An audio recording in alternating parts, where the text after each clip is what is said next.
New યરની સાથે new બોલિવૂડની શરૂઆત પણ થઈ ગઈ છે.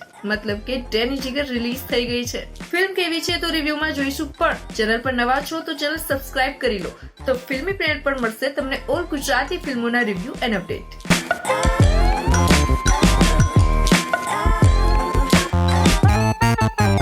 બોલિવૂડમાં હાલ તો સૌથી ફેમસ નામ છે કેડી. કૃષ્ણદેવ, જેમની ફિલ્મો 2015 થી લઈને 2023 સુધી યુનિક અને ન્યૂ કોન્સેપ્ટ માટે જાણીતી છે. એન્ડ કેડીની આ ફિલ્મોથી ગુજરાતી ઓડિયન્સને એક નવો ટેસ્ટ મળ્યો. લાસ્ટ યરની વસ બાદ કેડીનું નામ બોલિવૂડમાં સૌથી ટોપ પર આવે છે. આ વસ ફિલ્મથી ખાસી કમાણી તો નથી થઈ, બટ તેનો ડંકો છેક બોલિવૂડ સુધી વાગ્યો છે અને તેની રીમેક પણ બની રહી છે. વસની સફળતાનું કારણ કેડીનું as a director sense of humour છે, જે એકદમ તગડું સાબિત થયું છે. અને એ તો રીઝન છે કે 2024માં ચટાકેદાર ડેની જીગરની રાહ જોઈને બેઠા હતા બોલિવૂડ રસિયાઓ. બટ ફિલ્મ જોતી વખતે ફિલ્મથી વધારે ઊંઘ જરૂરી લાગી મને.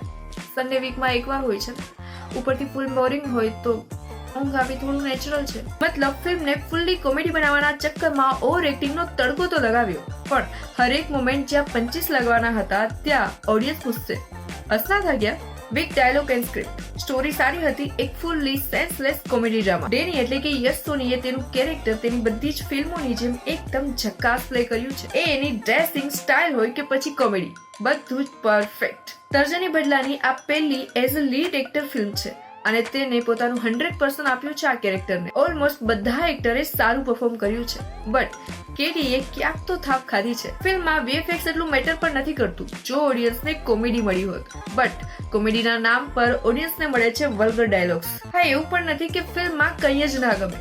એવા ઘણા મોમેન્ટ છે જે સારા છે, બસ તેને સારી રીતે પ્રેઝન્ટ નથી કરી શક્યા. અમુક સીન સારા પણ છે જે ઓલમોસ્ટ આપણે ટ્રેલર 2માં જોયા, પણ એ સિવાયના કારણ વગર ફિલ્મ ચાલતી હોય એવું લાગશે.